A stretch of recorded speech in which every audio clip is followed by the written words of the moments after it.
up, everybody? It's the Digital World Podcast. And here is an idea.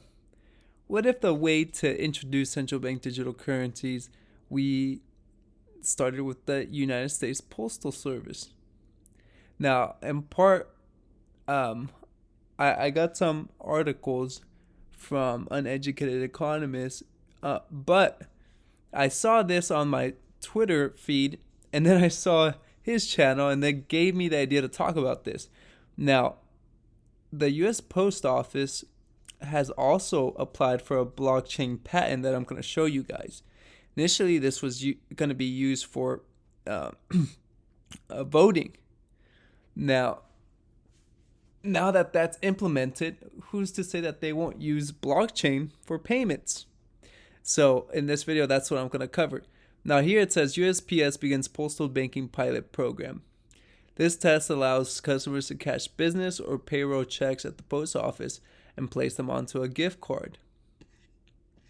It goes on to say that the USPS it'll put them with direct competition with multi-billion-dollar checking cash industry, which operates storefronts to allow unbanked or underbanked residents to cash their paychecks. This pilot launched on September 13 in 4 locations: DC, Virginia, Baltimore, and Bronx, New York. And so that's interesting because there's a lot of, lower class folk in DC. And it's interesting how like the places it targeted are very low, could have a lot of low income people. And so this is interesting because I do believe UBI is on its way with everything that's happening. And an easy way to institute digital currency is through that underbanked population, because they obviously depend on the state. And I'm not saying obviously, most likely they depend on the state. And these people will want to get their money or checks in the easiest way possible. What easier way than to get it deposited directly to an account at the U.S. Post Office, which would be directly linked to the government or the Federal Reserve, whatever. Could you imagine something like that? And slowly but surely, it makes its way towards the greater population. But this would be a back door in how it can sneak into society and introduce CBDCs. Now, I don't know how it happened, but this is a possibility. Now, here's another article which shows how it would happen. Okay? And it says the post office quietly began offering paycheck cashing services at several East Coast post offices last month, testing a plan that financial experts say has the potential to transform how low-wage and underserved Americans access their money.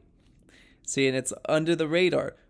For the nation's 14.1 million unbanked and underbanked adults, the plan presents a government-backed alternative to paycheck cashing stores and payday lenders, which target vulnerable populations with outsized fees and interest rates.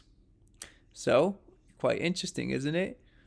How sneaky is this if something like this were to happen? Pretty sneaky. Here you can keep on seeing. Here's the United States Postal Service Office of Inspector General. It says, when you buy groceries, how do you pay for them? What about when you go to the gas station or neighborhood restaurant? How do you buy items online? Cash may still be king, but in everyday life, it is being eclipsed by newer digital payment methods such as credit cards, debit cards, and electronic transfers. These payment methods are often more convenient than carrying around lots of cash, but they are not equally available to everyone. People who don't have bank accounts or credit cards cannot access the full range of digital currency products. One option that is available is prepaid payment cards. Prepaid cards are preloaded with funds and then can be used like a credit card or debit card. So, how about we just give them, a postal service card where they can either, leave their money, deposit there, or just convert it in some way that essentially would have an account with them. And this would be an easy way to get the unbanked and underbanked on this system. And that's how you start. And here it says, It has sold postal money orders for about 150 years. In certain areas, the Postal Service now offers wire transfer service. Should the Postal Service look into upgrading its payments offerings for the digital age? A new OIG white paper digital currency opportunity for the Postal Service examines where this is a role for the Postal Service in the world of digital payments. Okay, so it's a possibility. Maybe they'll start with prepaid cards and move forward. But the fact that they're already diving into this has to raise some eyebrows.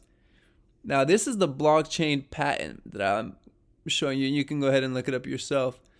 It says, in mid-August, the U.S. Postal Service revealed plans to develop, and this was in September of last year,